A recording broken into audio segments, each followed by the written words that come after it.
वीरू काका की जादुई हांडी और ससुर जी का आगमन। फूलपुर गांव में वैसे तो सब कुछ सामान्य था, लेकिन एक चीज थी जो इसे आसपास के 20 गांव से अलग बनाती थी। वो थी अहुना मटन की खुशबू। और इस खुशबू के जादूगर थे वीरू काका। कहते हैं जब वीरू काका मिट्टी की हांडी में मटन चढ़ाते थे तो हवा भी अपना रुख बदल लेती थी ताकि खुशबू हर घर तक पहुंच सके। लेकिन पिछले 1 साल से गांव की हवा उदास थी। वीरू काका ने कसम खा ली थी कि अब वो मटन नहीं पकाएंगे। क्यों? ये किसी को नहीं पता था। बस उन्होंने अपनी कलछी टांग दी थी और घर के बाहर खटिया पर लेटकर दिन भर आकाश निहारा करते थे। सुकेश अपने दालान में बैठा चाय पी रहा था कि तभी डाकिया एक चिट्ठी लेकर आया। चिट्ठी पढ़ते ही सुकेश के हाथ से चाय का ग्लास लगभग गिरते गिरते बचा। उसका दोस्त भूपेश जो पास ही मूली चबा रहा था बोला, का भैला सुकेश, चिट्ठी में बम रखा है क्या? चेहरा ऐसा पीला पड़ गया जैसे बासी कढ़ी देख ली हो। सुकेश ने माथा पीटते हुए कहा, भूपेश, बम फटता तो एक बार जान जाती, यहाँ तो इज्जत जाने वाली है। मेरे ससुर जी आ रहे हैं 3 दिन बाद। भूपेश ने हंसते हुए कहा, अरे तो इसमें कौन सी आफत है? ससुर जी आ रहे हैं, दामाद की खातिरदारी होगी, मिठाई मिठाई मिलेगी, खुश हो जा। सुकेश ने उसे घूरा। तुझे खाने की पड़ी है? मेरे ससुर जी शौकीन आदमी हैं। जब रिश्ता पक्का हुआ था मैंने जोश जोश में डींग हाँक दी थी कि हमारे गांव का अहुना मटन पूरी दुनिया में मशहूर है। अब उन्होंने लिखा है कि वो खास वही मटन खाने आ रहे हैं। अगर वीरू काका ने मटन नहीं बनाया तो मेरी नाक कट जाएगी। भूपेश ने मूली चबाना बंद किया और गंभीर होकर बोला, बात तो गंभीर है भाई। वीरू काका तो आजकल पानी भी अपनी मर्जी से नहीं उबालते, लेकिन चिंता मत कर, तेरा भाई भूपेश है ना, हम काका को मना लेंगे। अगली सुबह सुकेश और भूपेश वीरू काका के घर पहुँचे। काका अपनी खटिया पर लेटे नीम की दातुन चबा रहे थे और मालती काकी आंगन में अनाज साफ कर रही थी। सुकेश ने बड़ी विनम्रता से कहा, पाए लागी काका, कैसी तबीयत है? वीरू काका ने एक आंख खोल कर देखा और बोले, तबीयत तो ठीक है, पर तुम दोनों सुबह सुबह मक्खन लेकर क्यों आए हो? सीधे मुद्दे की बात करो। भूपेश ने थूक गटका। काका, वो सुकेश के ससुर जी आ रहे हैं। उनकी अंतिम इच्छा, मतलब उनकी प्रबल इच्छा है कि आपके हाथ का अहुना मटन खाएं। वीरू काका ने दातुन थूकी और कड़क आवाज करके बोले, ना, कह दिया ना, हमने वो काम छोड़ दिया है। अब हम संन्यास पर हैं। मटन, मसाला और मिट्टी की हांडी सब मोह माया है। सुकेश गिड़गिड़ाया। काका, मेरी इज्जत का सवाल है, गांव की नाक का सवाल है। काका ने हाथ झटक दिया। अरे जाओ, इज्जत काम से बनती है, मटन से नहीं।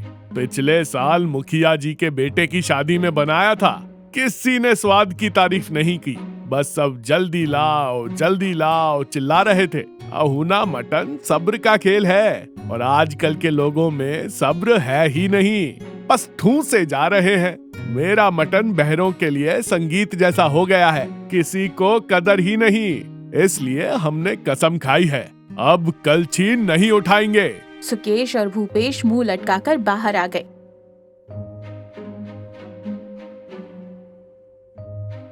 भूपेश ने खुजलाते हुए कहा, भाई काका तो इमोशनल हो गए, अब क्या करें?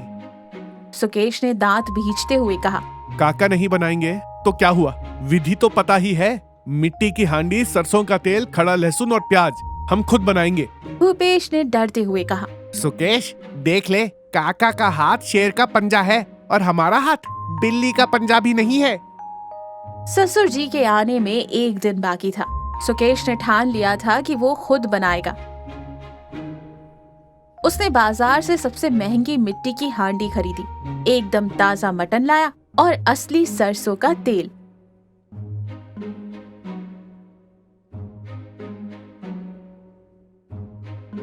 सुकेश और भूपेश खेत के बीचों बीच एक सुनसान जगह पर गए ताकि कोई देख न पाए। सुकेश ने YouTube पर वीडियो देखा जो नेटवर्क ना होने की वजह से अटक अटक कर चल रहा था। भूपेश, वीडियो में बोल रहा है कि हांडी को हिलाना बहुत जरूरी है ताकि मसाला जले नहीं। सुकेश ने निर्देश दिया। आग जलाई गई, हांडी चढ़ाई गई। खुशबू तो नहीं, पर धुएं ने दोनों का हाल बेहाल कर दिया। आधे घंटे बाद सुकेश ने कहा, अब इसे हिलाना है। उसने हांडी पकड़ी और जोर से हिलाया। हांडी का ढक्कन जो आटे से सील था खुल गया और गरम तेल की कुछ बूंदें आकर उस पर गिर गई। आग भड़की और सुकेश के हाथ से हांडी छूटकर लुढ़क गई। मटन, प्याज और सुकेश की इज्जत सब मिट्टी में मिल गया। भूपेश, जो एक पेड़ के नीचे बैठकर मटन का इंतजार कर रहा था, दौड़ कर आया। अरे गजब हो गया, सत्यानाश। अब ससुर जी को क्या खिलाएगा? उबली हुई लौकी। सुकेश जमीन पर बैठ गया। खत्म, सब खत्म। तभी पीछे से आवाज आई, अरे मटन पका रहे हो कि ईंट भट्टा जला रहे हो? दोनों ने मुड़कर देखा। मालती काकी खड़ी थी, हाथ में गोबर के उपले लिए। वो खेत की तरफ जा रही थी, पर धुआं देखकर रुक गई।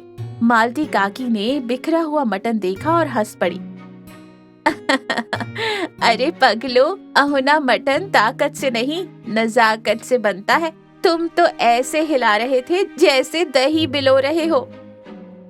सुरेश काकी के पैरों पर गिर गया।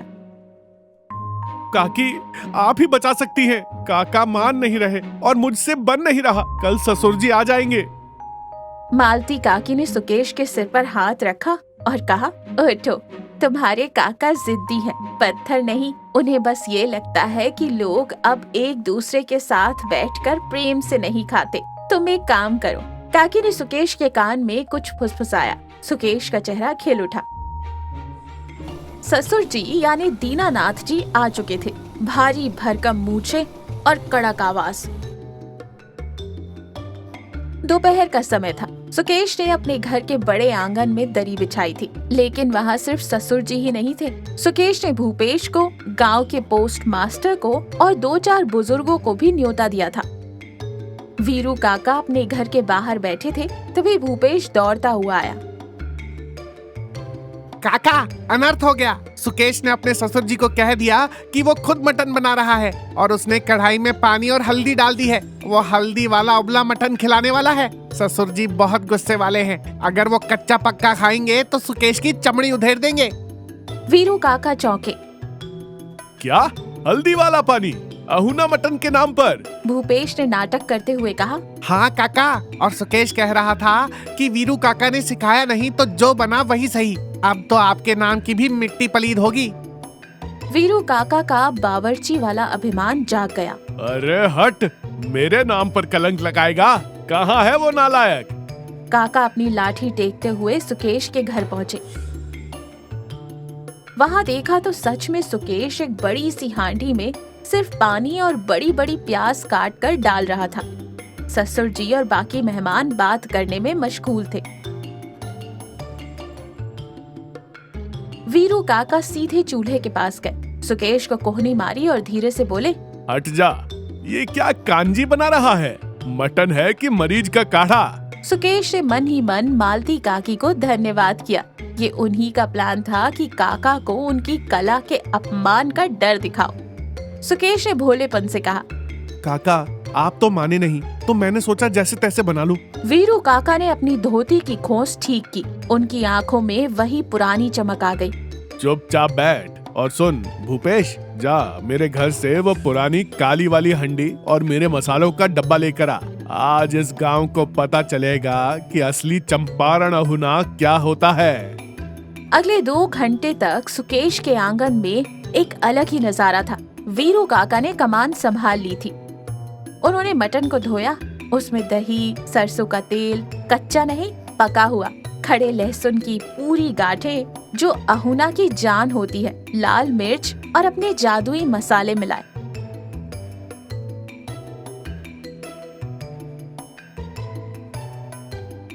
और सबसे जरूरी हिस्सा था मैरिनेशन। काका ने मटन को मसालों के साथ ऐसे मिलाया जैसे कोई माँ अपने बच्चे को तेल लगाती हो।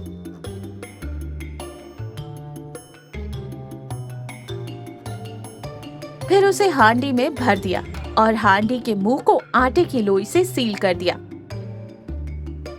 दीनानाथ जी ने अपनी कुर्सी से उठकर पूछा, अरे भाई, ये ढक्कन बंद कर दिया, अब पता कैसे चलेगा कि पका है या नहीं? वीरू काका ने बिना देखे कहा, बाबूजी, अहुना मटन आँखों से नहीं, नाक से चेक किया जाता है। जब ये पक जाएगा तो हांडी खुद बताएगी। काका ने हांडी को धीमी आंच पर रख दिया। अब शुरू हुआ इंतजार। वीरू काका ने शर्त रख दी, जब तक हांडी नहीं खुलेगी कोई मोबाइल नहीं देखेगा। सब एक साथ बैठेंगे और बातें करेंगे।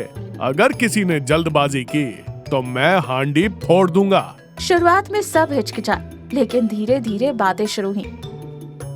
दीनानाथ जी ने अपने जमाने के किस्से सुनाए, भूपेश ने गांव की हंसी मजाक वाली बातें की और सुकेश ने देखा कि लोग सच में जुड़ रहे थे।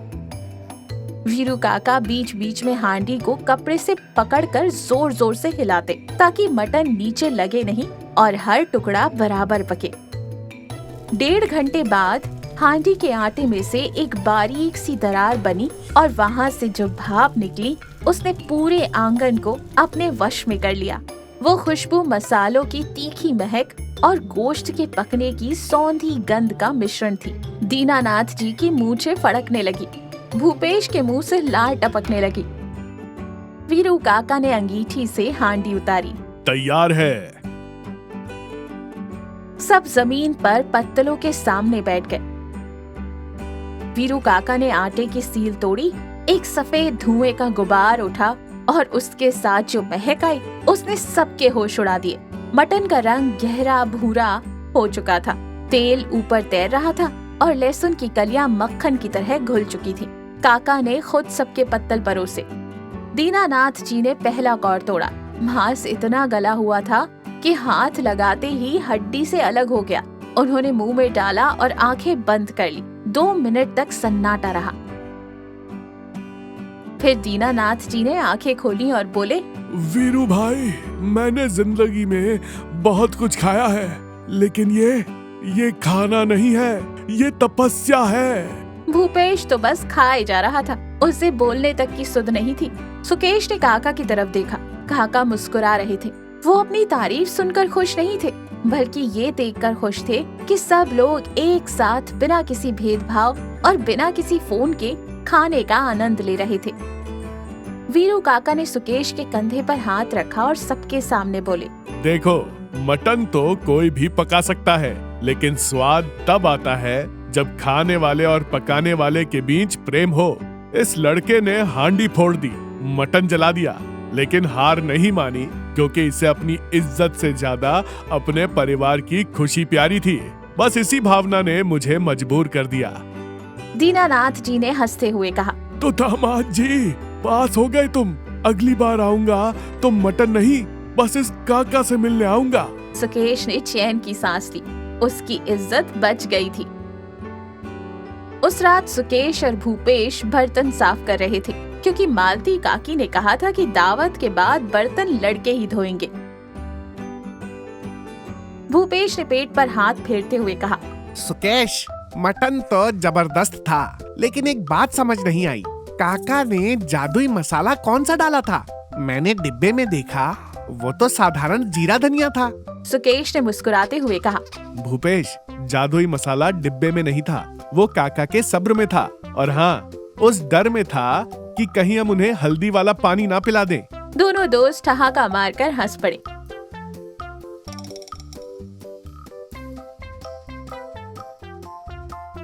गांव में फिर से वही पुरानी खुशबू लौट आई थी और वीरू काका की खटिया पर टंगी कलछी वापस चूल्हे के पास पहुंच गई थी। इस कहानी से ये सीख मिलती है कि जीवन में किसी भी चीज का असली स्वाद जल्दबाजी में नहीं, बल्कि सब्र और अपनों के साथ में आता है, चाहे वो रिश्ता हो या मिट्टी की हांडी में पकता हुआ मटन।